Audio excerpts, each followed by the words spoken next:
hello. I'm back. Thank you for having I'm back. And thank you so much for being such a gracious host. This is like your third interview with me. I know. Well, you know what they say, three times is the charm. Well, hopefully we have some more because I'm sure you have. Because I have a lot to talk about. Yeah. So, like I was telling you before, I want to get your opinion about um, the non-binary, or so I call it gender um, variance, because Mhm. that kind of, to me, that word kind of, and put everybody together because you have non-binary, gender non-conforming, you have gender fluids, and all these other variations. So I like to call it gender variance. I want your opinion on that. Mm. How do you feel about the gender variance movement? Well, I feel that any group that is in lack of their civil rights need to have some sort of movement, no matter what group it is. Um, the thing that I know that, well, I can only really speak for myself, but I think a lot of transgender people had a time just before their transition, kind of like when they're in that middle zone where they would have fallen under gender nonconforming, or in my day it was called androgynous. I myself lived about maybe 3 years like that, three, maybe 4 years like that before I fully took the plunge. I call it taking the plunge. Um, and transition, but everyone is different. And so I, and now that I'm a full-fledged transgender woman, um, I think it would be wrong for me to like really not support them because I was there at one time. I think many of them actually, and I might get in trouble for saying this, I think many of them are really on the road to um, transitioning. Mhm. But that's not to take away from the ones that are comfortable in that zone. So yeah. Anyway. Yeah, I agree with you that for most people of transsexual experience, they had that period of time between that it was, like you said, called androgynous at one point, which was a safety zone, to be honest Yeah. with you, for many people. Um, but but there seems to be some kind of resentment because Yeah. among transsexual individuals, or people that have transsexual experience, because the non-binary individuals are very militant and they're very aggressive and they want to get rid of the binary. And some of them even try to shame people who transition. Yeah. So I wonder how you feel about that. Okay, so when I was living androgyny at the time, I was quite comfortable with it. But those were in the days where people were throwing bottles, honey. Like, that whole thing of like straddling the fence, society was very uncomfortable with that. And probably in many ways still uncomfortable, but not as much as back when I was doing it. People want to be able to label things. That's a girl, that's a boy, black, white, like the labels. And even if I'm transgender, I have still chosen the role as a woman in society. So, Yeah, but I'm sorry to interrupt you here for a second Mhm. because you kind of deviated away from the question, but it brought me to another question. Because like, okay, probably back then when you were androgynous, you Mhm. were kind of mixing, matching, wearing clothing that did not give a clear message. But Right. most of these non-binary individuals, they don't want to alter their appearance in any kind of, they want to still be wearing the male clothing or female clothing. I mean, I see non-binary females who still wear makeups and still present themselves as female, but yet they want to be identified as non-binary, and they get very angry when they address them with female pronouns. Yeah, So yeah. that is a difference, It, it yeah, is a difference because I could understand, like you said, when you were younger, you experimenting, so probably just doing little nail polish and things of that nature, which it gave you that ambiguity that yeah. kind of made people step back. But this is not the same phenomenon. This is a complete different phenomenon. Well, in You know? many ways it is. And I think there's more variation of it now, where I totally get it. The ones that are like presenting as female and they're like, don't call me female, call me they and them and it, So it is, it's a lot more convoluted. And I think that that's the issue with some trans people, because what it is when society, what society will do is, if they're under our umbrella, they're going to clump us all together. And so I think with some transgender people in the community, it's like, well, wait a minute, that's going to make it harder for us, because people will think we're just dressing up, or like we're gender non-conforming, and it'll get really convoluted and confusing. And I actually think that's one of the big issues with a lot of trans people that don't agree with the whole gender non-conforming, gender variant. Another thing is too, and I saw this at some of the meetings that I've gone to, and I think it irks a lot of us trans people, is when you see someone sitting at a meeting, and don't get me wrong, I understand everyone goes at their own pace, but I think, you see someone sitting at a meeting saying, I'm a trans woman, but they have a beard, they have chest hair, they haven't, tried to like at least paint their nails, no makeup, wearing men's clothes, but you're a trans woman. And that's another thing I think that ticks off the trans community, because it's like, okay, we all had to do it. And when are you going to like get up and do something about it, and like shave your face, like shave the hair off? If you're a trans woman, shave. If you can't afford to do big things, start with little things like nail polish. That doesn't, you can go to the Dollar Tree and get nail polish. For hell, for that matter, you can get makeup at the Dollar Tree. So I think the effort, like after a while, it's like, okay, you're sitting in here and it's like, you're sitting here and you're talking about this and that and the other, but are you really taking this serious? So that's another issue. But yeah, as far as the gender variant, I think that a lot of trans people are just afraid that it's going to make things real confusing for us. Like as far as the way I'm sorry, I interrupt you for a second because I want to make a distinction here. Um, and I have used the word transsexual because I want to make a distinction because trans is an umbrella term that compasses a lot of people. So I just want to make the distinction between transsexuals, who are individuals who have taken the time, as you said, to align their body with a sense of self. right. So to clarify and make things more coherent. Yeah. That's why I prefer that we use that word so we could understand it, because non-binary individuals kind of are considered trans as well because they kind of fall into that umbrella, you know.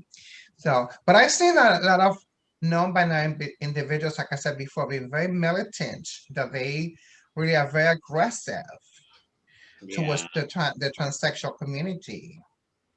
Well, it's probably many different reasons why.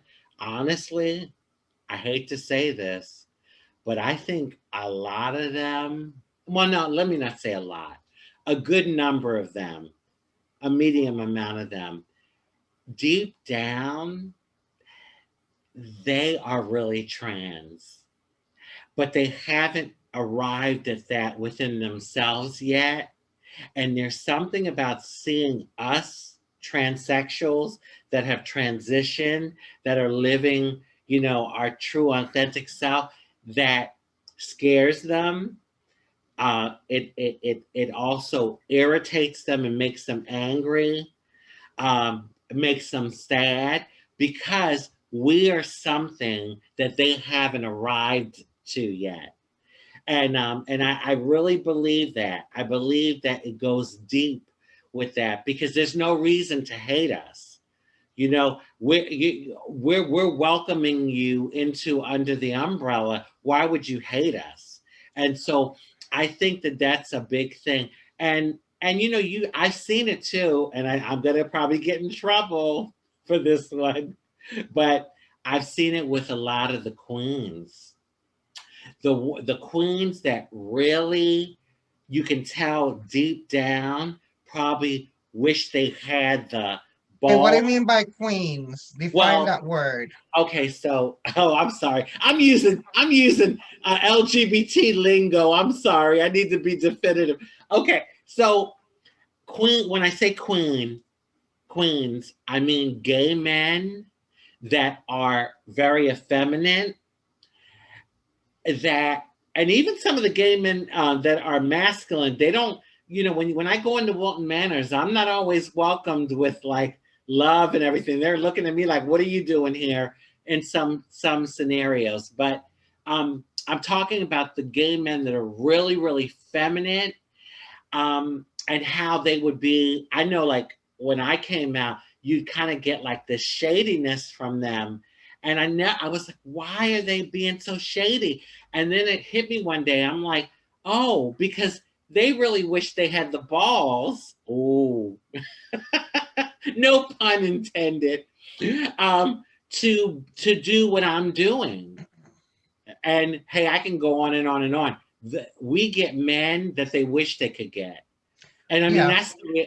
that's the reality of it. I'm sorry. I mean, trans women get a lot of times the straight or heterosexual identifying men that a lot of these gay boys wish they could get.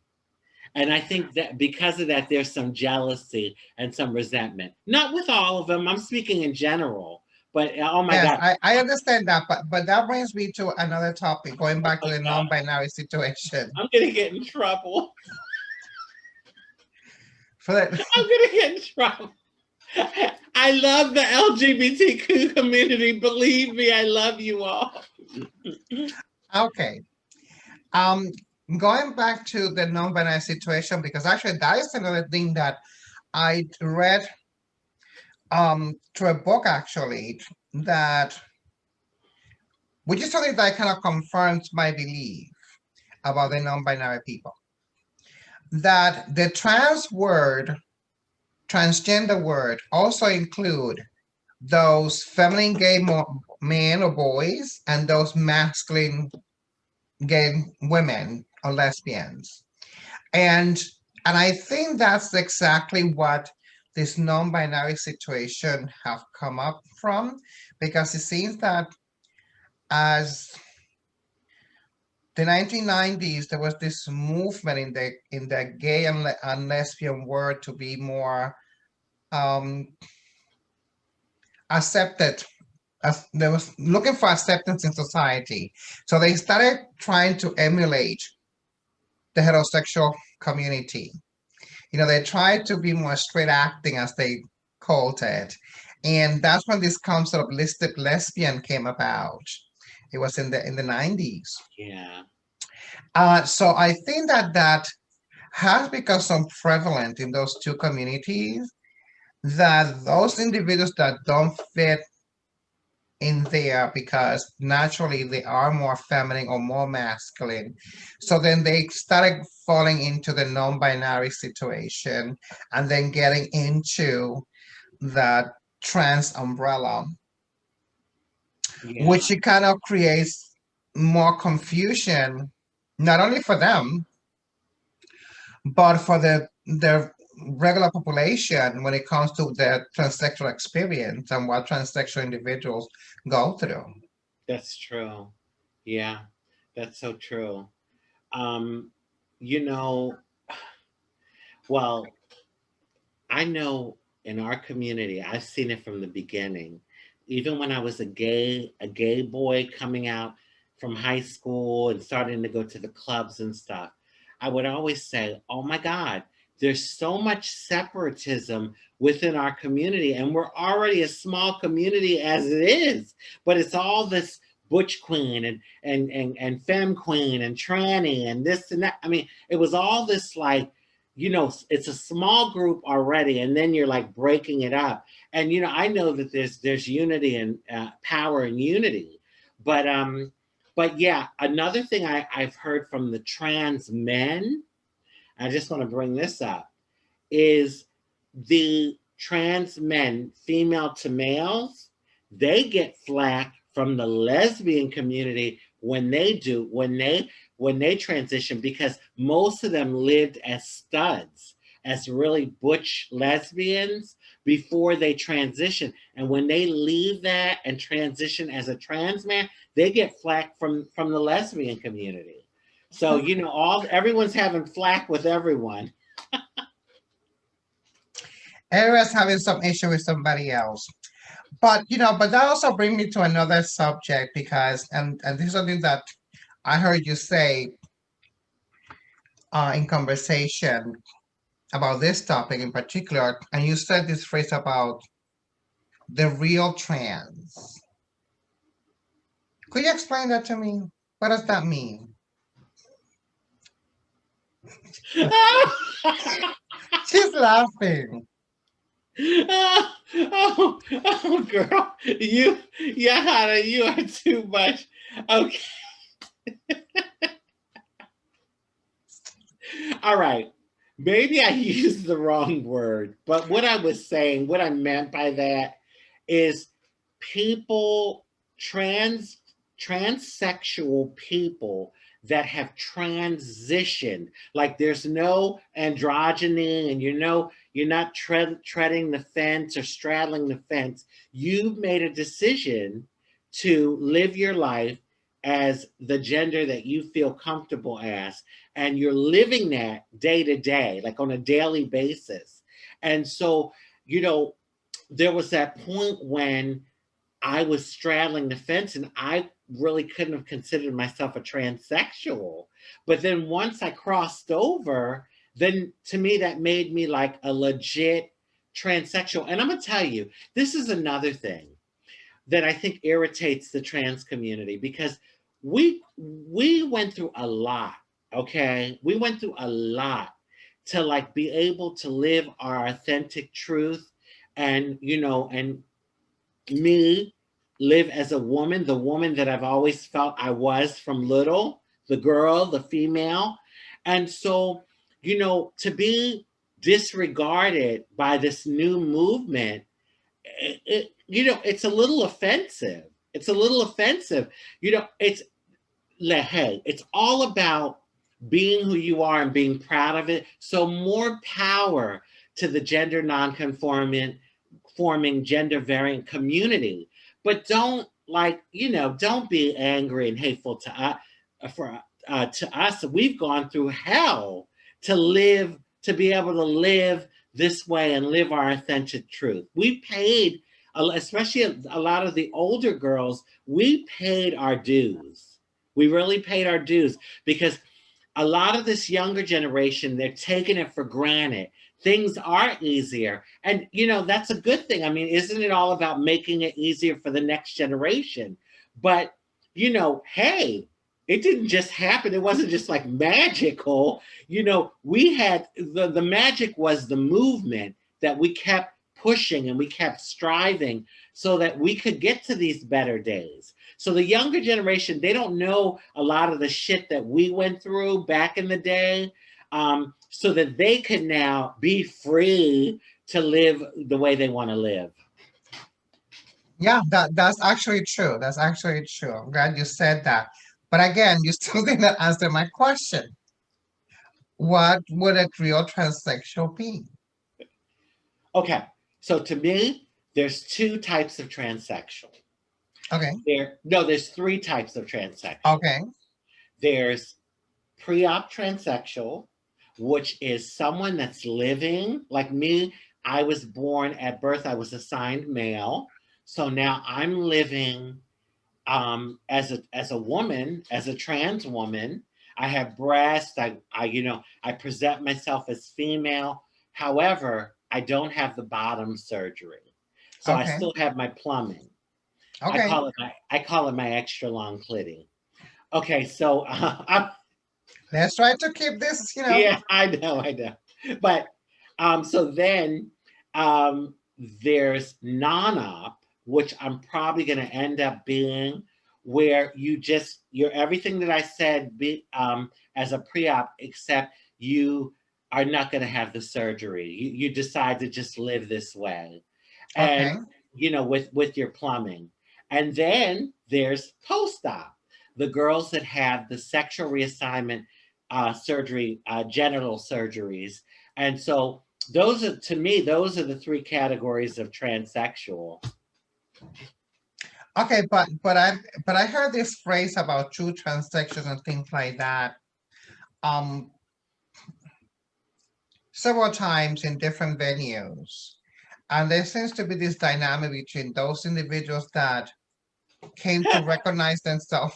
Why are you I laughing? I know where you're going. I know where you're going. I totally know. I'm gonna let you finish, and I'm gonna comment on that. Those individuals that recognize themselves and embrace themselves when they were younger, um, versus those that lived most of their life as they were born, and then as they were older, then they transition. Yeah. And they see this kind of debate between um, who is and who isn't. So I just want to see what you think about that. And not only that, it gets down to how much silicone you have in your body, and how you look, and how you listen. I Well, yeah, try. that looks is another situation. Yeah, yeah. Physical aspect, because that is something that I find it a little bit troublesome that when we talk about transition, people basically talk about physical changes. Yeah. And there's very little, if any, talk about social changes. Social, mental, spiritual. I Yeah. think because I think those are more important than the physical ones, because the physical ones are available there if you have the time and the money to do them. But the social ones in particular, you know, But it's there's an attitude from some of the girls in the community that if you don't look a certain way, that means you're not a real trans. That's not true. There's all types of transgender people, just like there's all types of cisgendered women. There's not one. All cisgendered women don't look the same. There's some that are skinny, some that are tall, some that are short, some that are thick, some that are. I mean, there's a variety. So why wouldn't we trans women have a variety? So because you don't have a humongous butt, and and act a certain way, that doesn't that makes you not a real trans? No, I don't agree with that. I think that there's a diversity in our community, and we need to respect that. Because listen, my mother and your mother probably don't look the same, but they were both cisgendered women. Okay. And so the same thing goes for our community. We got to get out of this whole thing. Oh, because I'm thicker, or because, or because I act a certain way, or because I'm doing a certain thing, that makes me more of a real trans than you. And yeah, but that I think it is the core issue, oh, because I heard in a video, two videos as a matter of fact, the other day, about people asking, "Are you trans enough?" mhm, And I'm like, what the hell does that mean? I yeah, mean, I don't understand that. I yeah. mean, I don't, it seems to me that people, they want to transition to become trans instead of wanting to transition to become a man or a woman, whichever one that is. It seems like it's like, okay, I want to be trans, which to me is like, you don't turn trans. you transition or you don't transition, Yeah, you know, you're born trans, but when you this transition, is your you're condition, yeah, so when I hear people like talk about this, am I trans enough? I'm like, what does that mean? And yeah. why are people questioning? I mean, if someone comes to me for therapy and say, I want to know if I'm trans enough, I'm like, I mean, what does that mean? Listen, I'm going to tell you something. Me, some of you all know my story. I did go for the black market injections and I did get pumped. These things are humongous. I have a bit of an ass on me. I'm not humongous in the ass, but I do have a bit of a butt and hips, okay? Now, you girl and many other of these younger girls, they're not going to get pumped. That doesn't make you all less trans. Look at you. You're a woman. I see a woman sitting in front of me. The But yeah, fact you're assuming that I'm trans. I'm a woman. Oh, so pardon me. But no, the fact that you didn't go and get yourself all pumped up, that doesn't make you less than a real trans. I'm sorry, you're a woman. But you know what I'm trying to say. So this thing of, and then besides, listen, because of people like me that shit happened to and the girls that died from it, these younger girls are, they're not running to get pumped, and they look very womanly and very feminine. Not all of them, but some, a lot of them. So anyway. I just feel that there is this extra concentration in looks Oh, it is. It is. and try to have this ideal appearance or which it doesn't exist in reality. It doesn't. It Because does. women come in different shapes and sizes, and there are many women, cisgender women, that you could question are they, you know, trans or not. Exactly. So, but I see this. I don't know. I think that comes out of self-hatred that the community probably has. Do you think? Probably so. I mean, one thing that I've learned in life with that, and even with other things, you're damned if you do. If you go left, there's going to be people that say, why didn't you go right? If you go right, why didn't you go left? Why didn't you go forward? Why didn't you go backward? The point I'm trying to make is I walk in rooms and there's people that look at me like, oh my God, like, how could she do that? Trans people that would look at me and say, wow, like, they don't say it, but the energy shows it. Like, how could she do that to her body? Okay. So on the flip side, someone will walk into that same room with no work, no black market injections, no sort of like pumping per se, and they'll say, "Oh my God, like when is she gonna go get some titties or go get get some hips?" So it's like you're damned if you do and you're damned if you don't. You have to me, you as an individual, me, you, everyone else has to find their comfort zone and what works for them. And that's what it comes down to as far as I'm concerned. Yeah, but I understand what you're saying, but it still brings me back to this idea Mhm. that people want to transition to become trans, Yeah, which yeah. to me is like that to me I don't understand. I don't understand I because people in the past when they transition was an action that they took Mhm. because not because they wanted to be trans, they wanted to be men or women. Yeah. So it seems like now there's this idea like, oh, I want to become trans. Well, I think that It just to me it's very uncertain to me that I don't understand that. I you think know there's I a lot, think I'm sorry. I think there's a lot of like it has been, I guess, to a point glorified, Mhm.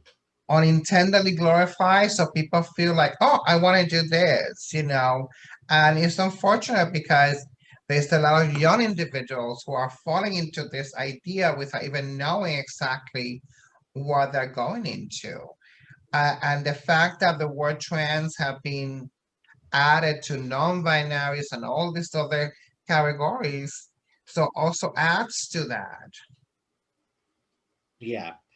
Yeah. I think a lot of it has to do with the movement. Like right now, it's almost like it's like trans is the in thing. And Mhm. so that has a lot to do with someone saying, "Oh, I'm transitioning to be trans," because it's almost like you want to jump on the train. Look, because if you notice in the last like 5 years or so, so many more people have come out as trans, and you want to know why? Because it's gotten a bit easier to do so, and that's why. And if you notice, like people that, because of the awareness, more people know about transgenderism now, transsexuality. Hey, when I was growing up, there wasn't any LGBT support group in schools. We didn't have that. Now you find that in different schools, and there's just a lot more support. And so that's why I think that they want to jump on that tranny. I say tranny. I know I get in trouble for that. That's generational. To me, that's not an insult. We just use that word. I don't look at it as an insult. But anyway, they want to jump on that transsexual train or transgender train. Transgender train, because there, and I don't think that is easy in the sense that it's easy to transition, although it is a lot better to transition now for Yeah. transsexual individuals than it was years ago. I think that it has become so relaxed that anybody could call themselves trans and they don't have to do nothing about it. And the thing is, 2 years ago, the whole point was, like you said, when you transition, you were trying to transition to be a woman, or if you were a female to male, to be a man.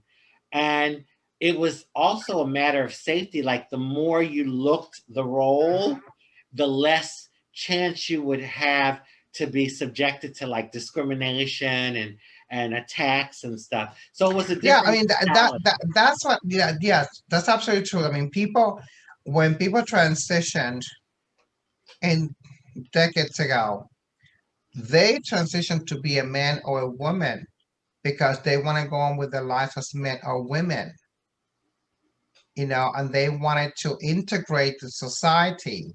They wanted to conform to society. And I'm using those two words, integrate and conform, because those two words are ones that now have become the bad words. Mhm. People that don't want to be non-conforming and all that stuff. And it's like, so You said, why do you want to put yourself in a position where you are the other?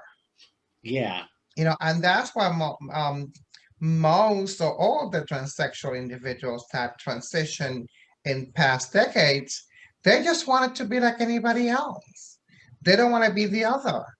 They don't want to be the freak or anything yeah. like that. And now it's like everybody's jumping into this thing.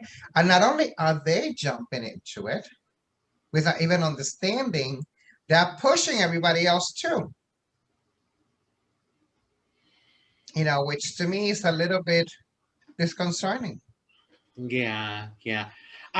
With me, I'm a little torn because, well, I arrived at transgender or transsexual womanhood. But for people that maybe aren't sure and whatever, I personally want them to have a space and to have their rights, and to be able to um, have their movement. But the problem I think we're having is everyone is like trying to like infringe on each other instead of like respecting people for their differences. Okay, if you're gender nonconforming or um, androgynous or whatever you want to call it, then that's fine. And then we're over here in our lane. We're transsexual women, and Have you that's have you met people who are identify as gender variants who are over 25, over 35? oh, oh, Oh, girl, you hit on something.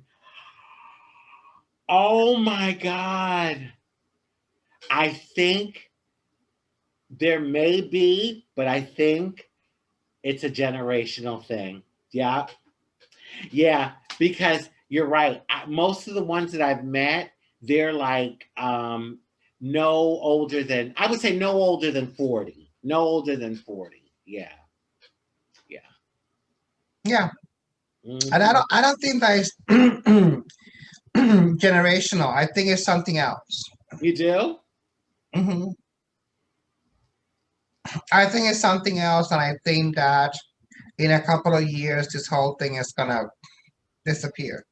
Oh, real. Oh, you better not let them hear you say that, girl. Yeah. Why not? I mean, it's my opinion, you know, Yeah, exactly. and it is something that again I feel that in a couple of years it's gonna disappear. You know, I mean, I remember when I was younger living in New York, and I saw what they used to be called at the time club kids. Hmm. Oh yeah, I remember them. You Yeah. know, which I guess we call it now gender non-binary and what have you. And as they started getting older, and then life kick in, and they have to be responsible about life. Very few of them transition to become a woman, but a large majority of them transition to become butch gay boys. Oh wow. You Okay. know, so and you start then going to the gym and getting all this, you know, and living this other Well, life. you know what? Now that you say that, remember the movie The Crying Game? And the actor in that Crying Game that played the transsexual Jay Davison? Hmm. I swore that they were living their life as a transsexual. And recently, like probably about a year ago, I looked them up and they are living as a masculine man with muscles and tattoos and everything. Yeah, but he wasn't really a trans individual. He was a very young